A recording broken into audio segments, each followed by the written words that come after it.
Mr. Vice President, Mr. Speaker, honorable members of the Congress, dear friends, I am most grateful for your invitation to address this joint session of Congress in the land of the free at the home of the brave.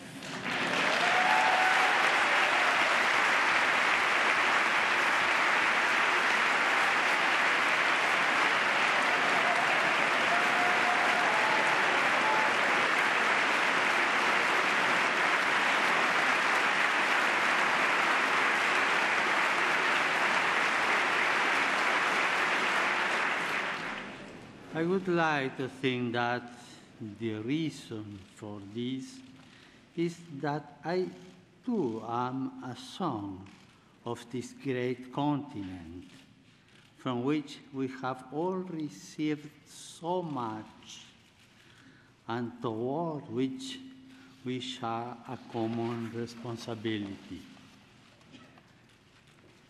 Each son or daughter of a given country has a mission, a personal and social responsibility. Your own responsibility as members of Congress is to enable this country, by your legislative activity, to grow as a nation. You are the face of its people. They are representatives. You are called to defend and preserve the dignity of your fellow citizens in the tireless and demanding pursuit of the common good. For this is the chief aim of all politics. A political society endures when it seeks as a vocation to satisfy common needs by stimulating the growth of all its members, especially those in situations of greater vulnerability or risk. Legislative activity is always based on the care for the people. To this, you have been invited, called, and convened by those who elect you. Yours is a work which makes me reflect in two ways on the figure of Moses. On the one hand, the patriarch and lawgiver of the people of Israel symbolizes the need of people to keep alive their sense of unity by means of just legislation. On the other, the figure of Moses leads us directly to God and thus to the transcendent dignity of the human being.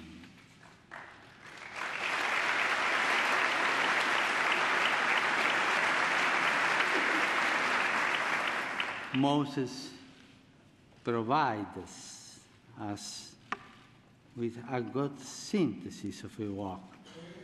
You are asked to protect, by means of the law, the image and likeness fashioned by God on every human life. Today, I would like not only to address you, but through you, the entire people of the United States. Here, together with the representatives, I would like to take this opportunity to dialogue with the many thousands of men and women who strive each day to do a honest day's work, to bring home the daily bread, to save money, and one step at a time to build a better life for their families. These are men and women who are not concerned simply with paying their taxes, but in their own quiet way sustain the life of society. They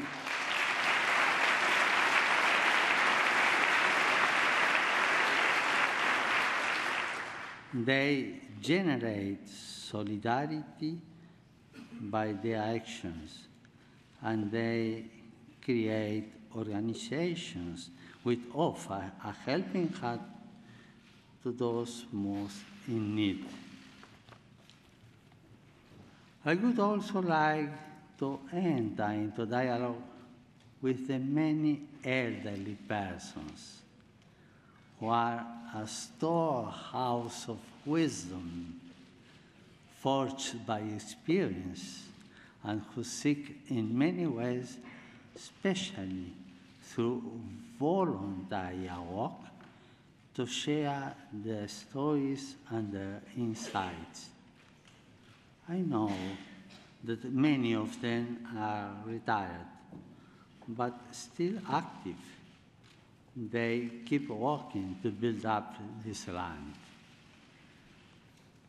I also want to dialogue with all those young people who are working to realize their great and noble aspirations, who are not led astray by facile proposals, and who face difficult situations, often as a result of immaturity on the part of many adults. I wish to dialogue with all of you,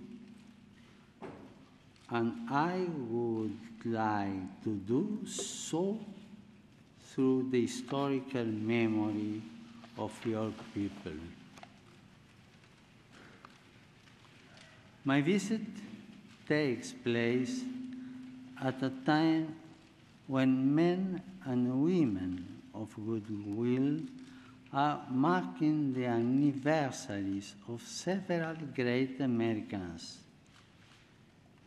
The complexities of history and the reality of human weakness notwithstanding, these men and women, for all their many differences and limitations, were able, by hard work and self-sacrifice, some at the cost of their lives, to build a better future.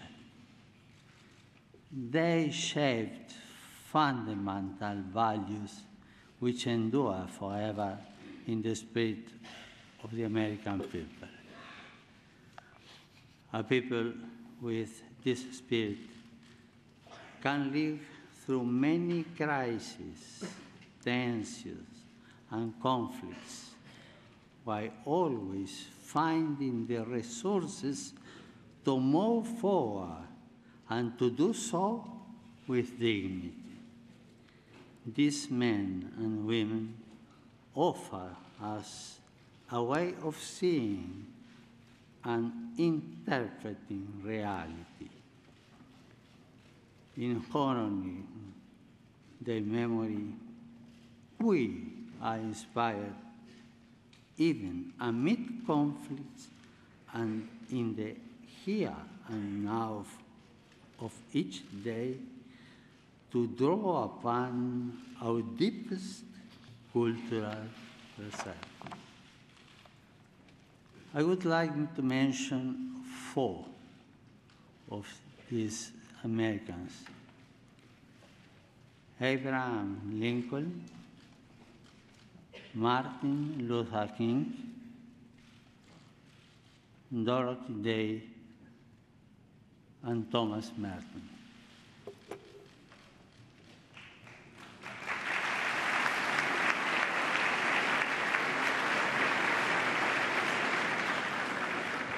This year marks the 150th anniversary of the assassination of President Abraham Lincoln, the guardian of liberty, who labored tirelessly that this nation under God might have a new birth of freedom. Building a future of freedom requires love of the common good and cooperation in a spirit of subsidiarity and solidarity. All of us are quite aware of and deeply worried by the disturbing social and political situation of the world today. Our world is increasingly a place of violent conflict, hatred, and brutal atrocities, committed even in the name of God and of religion. We know that no religion is immune from forms of individual delusion or ideological extremism. This means that we must be especially attentive to every type of fundamentalism, whether religious or of any other kind. A delicate balance is required to combat violence perpetrated in the name of a religion, an ideology, or an economic system, while also safeguarding religious freedom, intellectual freedom, and individual freedoms.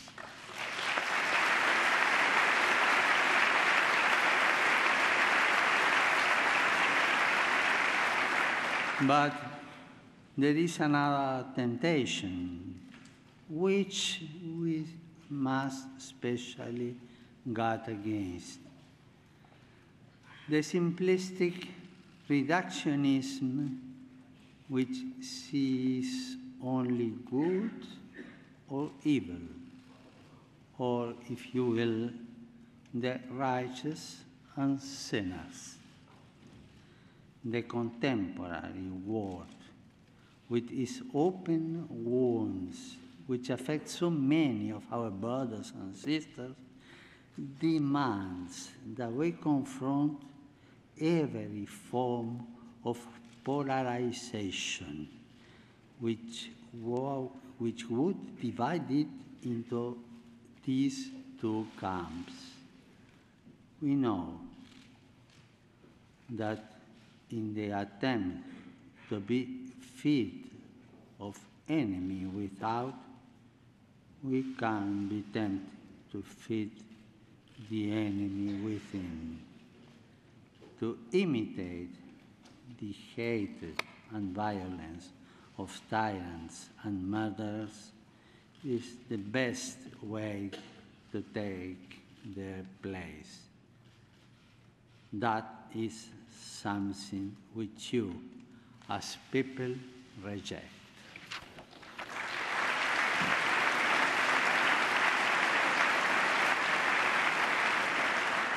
Our response must instead be one of hope and healing, of peace and justice.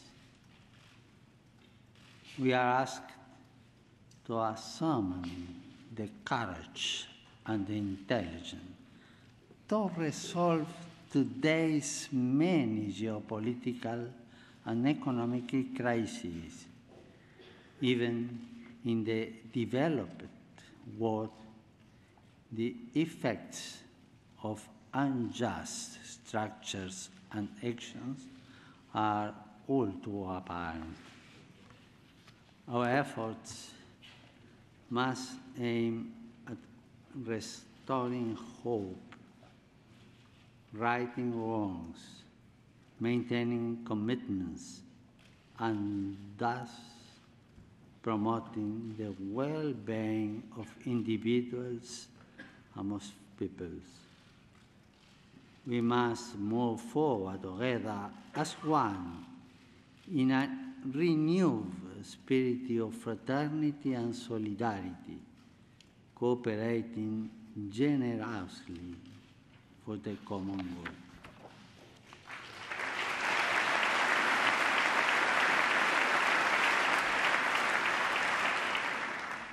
The challenges facing us today call for a renewal of that spirit of cooperation which has accomplished so much good throughout the history of the United States. The complexity, the gravity, and the urgency of these challenges demand that we pool our resources and talents and resolve to support one another with respect for our differences and our convictions of conscience.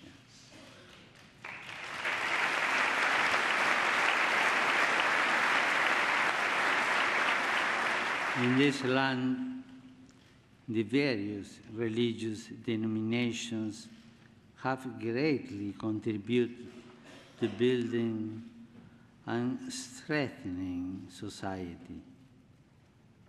It is important that today, as in the past, the voice of faith continue to be heard, for it is a voice of fraternity and love, which tries to bring out the best in each person and in each society. Such cooperation is a powerful resource in the battle to eliminate new global forms of slavery, born of grave injustices, which can be overcome only through new policies and new forms of social consensus. Politics is instead an expression of our compelling need to live as one in order to build as one the greatest common good, that of a community which sacrifices particular interests in order to share injustice and peace, its goods, its interests, its social life. I do not underestimate the difficulty that this involves, but I encourage you in this effort.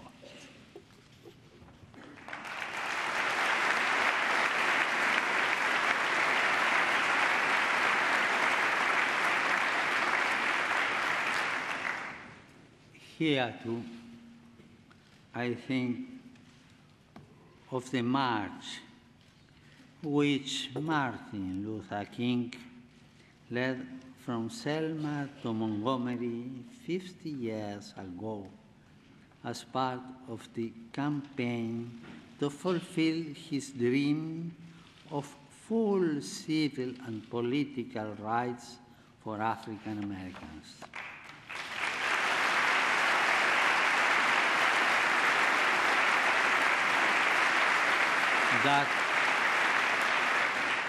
that dream continues to inspire us all.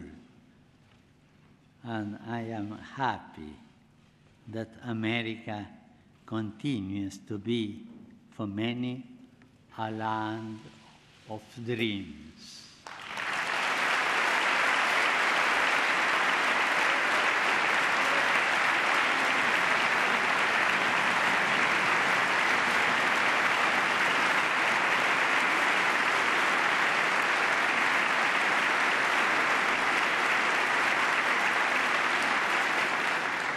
Dreams which lead to action, to participation, to commitment. Dreams which awaken what is deepest and truest in the life of the people. In recent centuries, millions of people came to this land to pursue the dream of building a future in freedom. We, the people of this continent, are not fearful of foreigners, because most of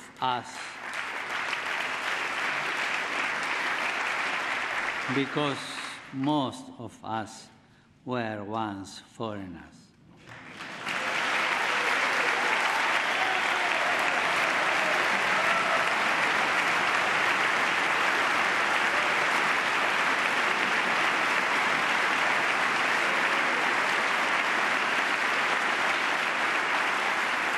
I say this to you as the son of immigrants, knowing that so many of you are also descendants from immigrants.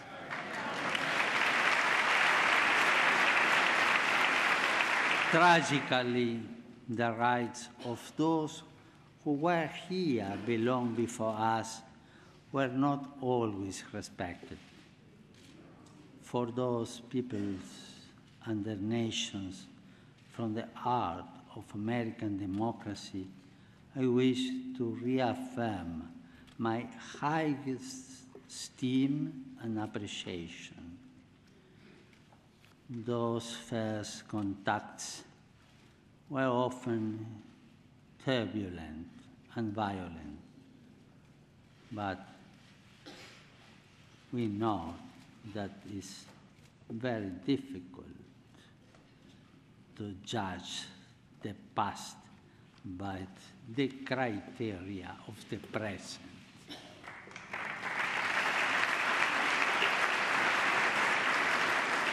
Nonetheless, when the stranger in our midst appeals to us, we must not repeat the sins and the errors of the past.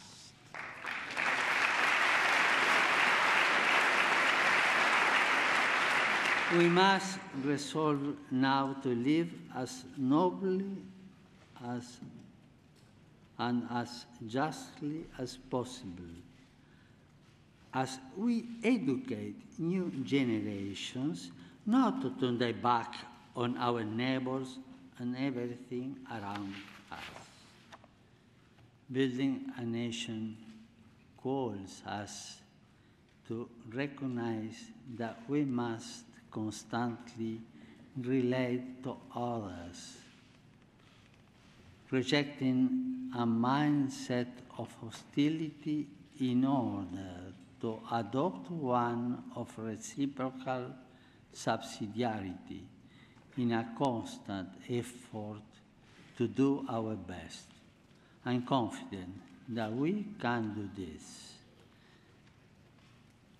Our world is facing a refugee crisis of a magnitude known since the Second World War. This presents us with great challenges and many hard decisions.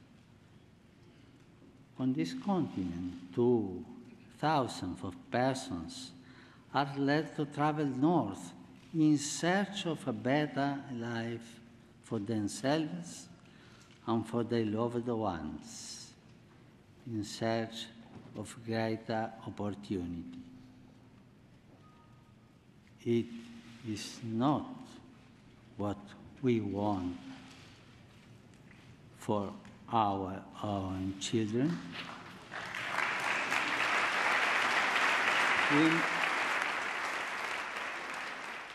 We must not be taken aback by the numbers, but rather view them as persons, seeing their faces and listening to their stories, trying to respond as best we can to their situation, to respond in a way which is always human, just, and fraternal. We need to avoid a common temptation nigh awaits to discard whatever proves troublesome. Let us remember the golden rule. Do unto others as you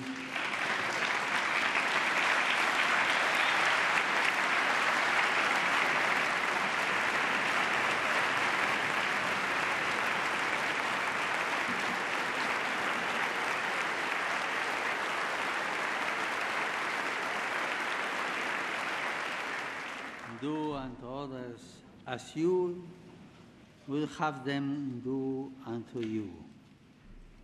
This rule points us in a clear direction. Let us treat others with the same passion and compassion with which we want to be treated. Let us seek for others the same possibilities which we seek for ourselves. Let us help others to grow as we would like to be helped ourselves. In a word, if we want security, let us give security. If we want life, let us give life. If we want opportunities, let us provide these opportunities. The yardstick we use for others will be the yardstick which time uses for us.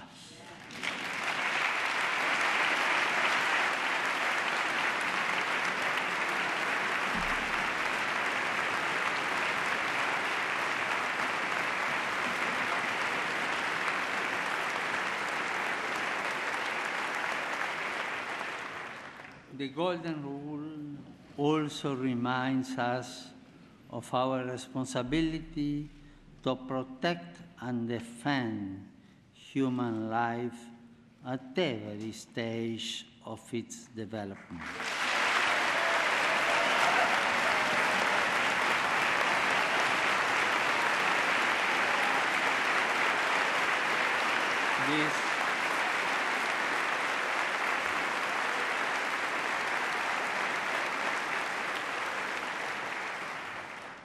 This conviction has led me from the beginning of my ministry to advocate at different levels the global abolition of the death penalty.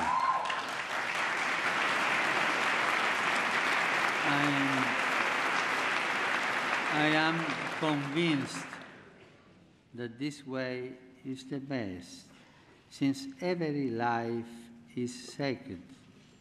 Every human person is endowed with unalienable dignity, and society can only benefit from the rehabilitation of those convicted of crimes. Recently, my brother bishops here in the United States renewed the call for the abolition of the death penalty. Not only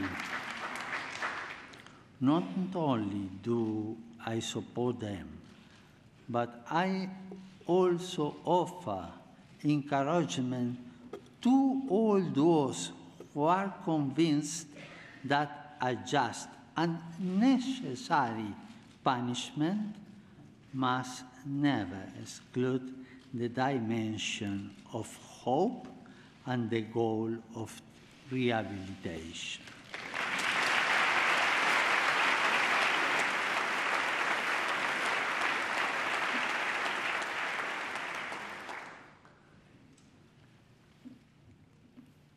In these times, when social concerns are so important, I cannot fail to mention the servant of God, Dorothy Day, who founded the Catholic Worker Movement. Her social activism, her passion for justice and for the cause of the oppressed were inspired by the gospel, her faith, and the example of the saints. How much progress has been made in this area in so many parts of the world? How much has been done in these first years of the third millennium to raise people out of extreme poverty? I know that you share my conviction that much more still needs to be done, and in times of crisis and economic hardship, a spirit of global solidarity must not be lost. At the same time, I would encourage you to keep in mind all those people around us who are trapped in a cycle of poverty. They too need to be given hope. The fight against poverty and hunger must be fought constantly and on many fronts, especially in its cause. I know that many Americans today, as in the past, are working to deal with this problem. It goes without saying that part of this great effort is the creation and distribution of wealth. The right use of natural resources, the proper application of technology, and the harnessing of the spirit of enterprise are essential elements of an economy which seeks to be modern, inclusive, and sustainable.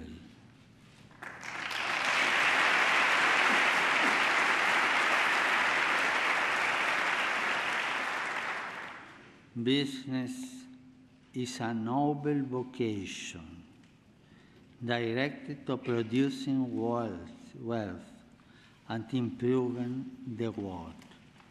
It can be a fruitful source of prosperity from the area in which it operates, especially if it sees the creation of jobs as an essential part of its service to the common good.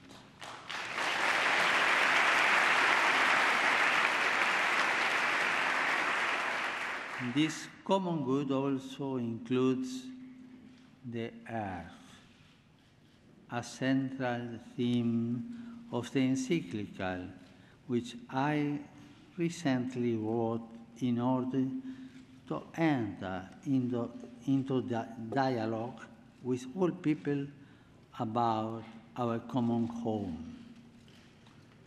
We need a conversation which includes everyone, since the environmental challenge we are undergoing and its human roots concern and affect us all.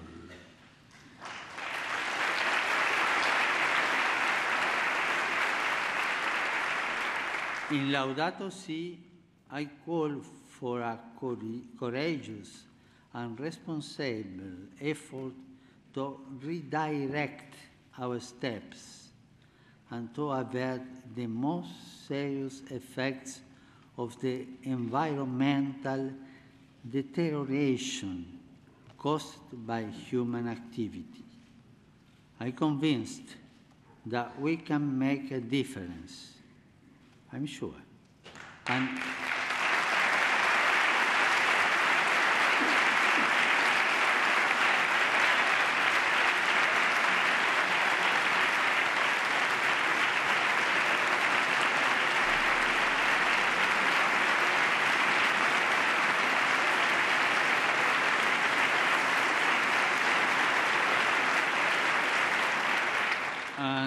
I have no doubt that the United States and this Congress have an important role to play.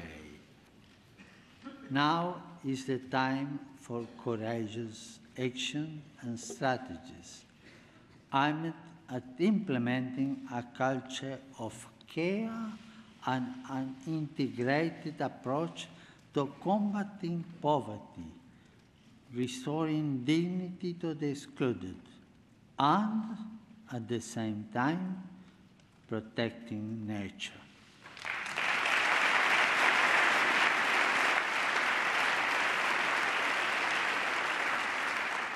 We have the freedom needed to limit and direct technology, to devise intelligent ways of developing and limiting our power, and to put technology at the service of another type of progress, one which is here, more human, more social, more integral.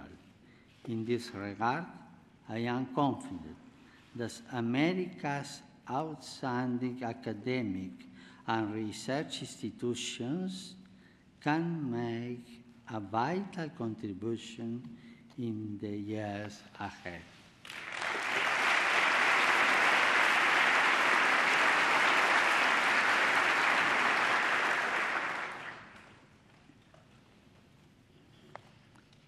A century ago, at the beginning of the Great War, which Pope Benedict XV termed a pointless slaughter, another notable American was born, the Cistercian monk Thomas Merton. He remains a source of a spiritual inspiration and guide for many people. In his autobiography, Merton wrote,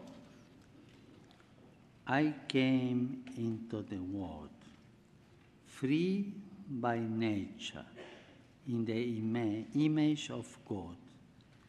I was, nevertheless, the prisoner of my own violence, my own selfishness, in the image of the world into which I was born.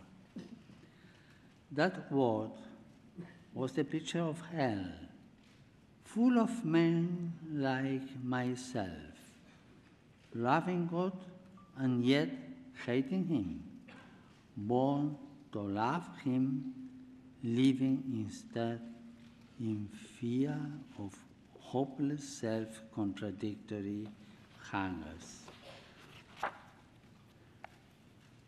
Merton was, above all, a man of prayer, a thinker who challenged the certitudes of this time and open new horizons for souls and for the Church.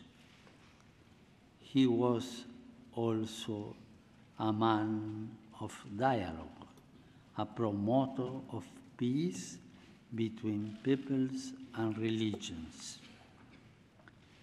From this perspective of dialogue, I would like to recognize the efforts made in recent months to help overcome historic differences linked to painful episodes of the past. It is my duty to build bridges and to help all men and women in any way possible to do the same. When countries which have been at odds resume the path of the dialogue, a dialogue which may have been interrupted for the most legitimate of reasons, new opportunities open up for all.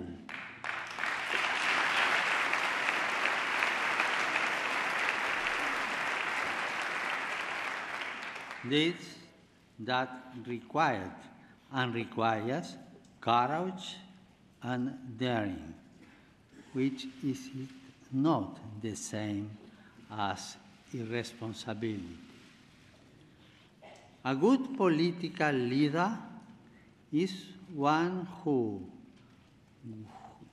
with the interests of all in mind, seizes the moment in a spirit of openness and pragmatism.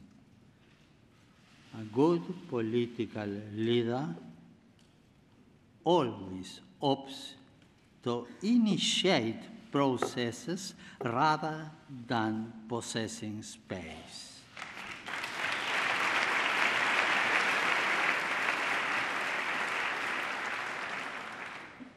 Being at the service of dialogue and peace also means being truly determined to minimize and, in the long term, to end the many armed conflicts throughout our world.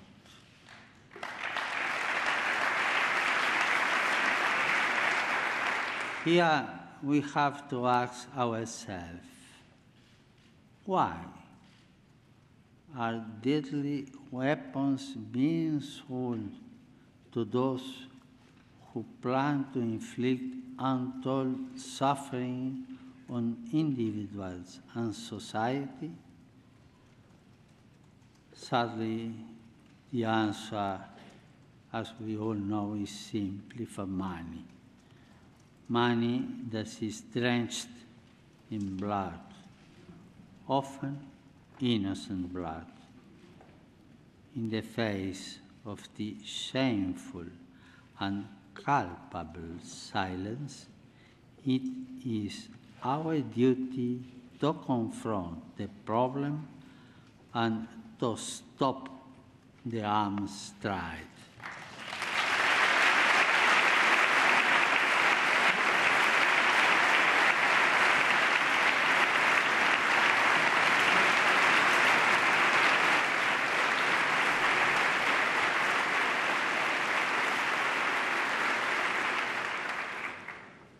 Three sons and one daughter of this land, 4 individuals of 4 dreams. Lincoln, liberty. Martin Luther King, liberty in plurality and non-exclusion. Dorothy Day, social justice and the rights of persons. And Thomas Merton, the capacity for dialogue and openness to God. 4 representatives of American people I will end my visit to your country in Philadelphia, where I will take part in the World Meeting of Families. It is my wish that throughout my visit, the family should be a recurrent theme. How essential the family has been to the building of this country.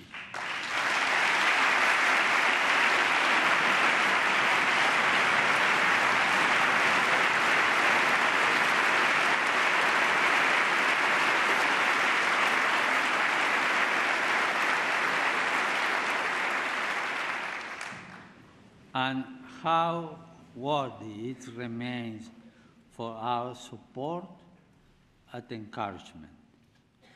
Yet, I cannot hide my concern for the family, which is threatened, perhaps as never before, from within and without. Fundamental relations are being called into question, as is the very basis of marriage and the family. I can only reiterate the importance and, above all, the richness and the beauty of family life.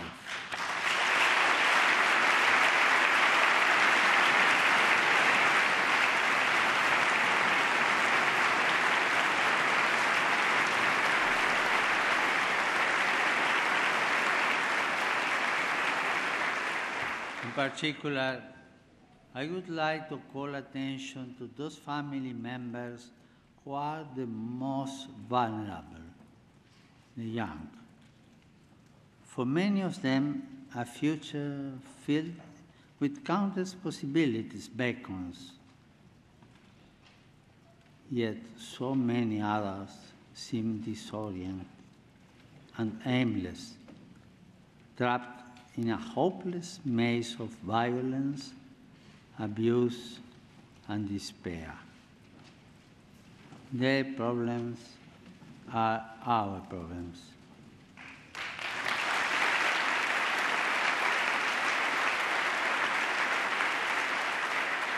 We cannot avoid them. We need to face them together, to talk about them, and to seek effective solutions rather than getting bogged down in discussion. At the risk of oversimplifying, we might say that we live in a culture with precious young people known to start a family because they lack possibilities for the future. Yet, the same culture presents others with so many options that they too are dissuaded from starting a family.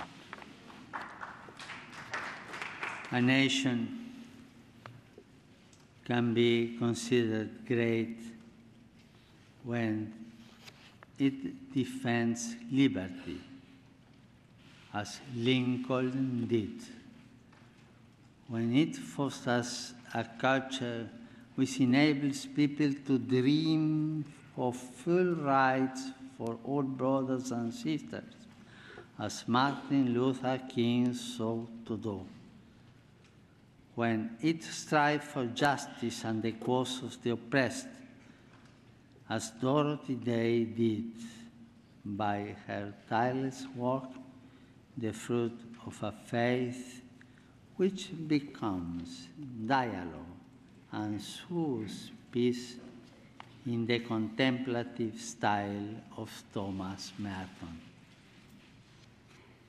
In this remark, I have sought to present some of the richness of your cultural heritage, of the spirit of the American people.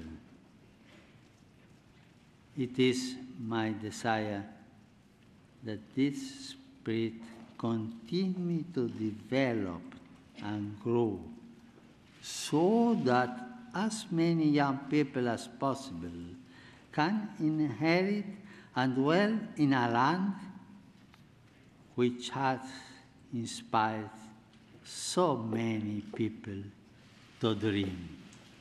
God bless America.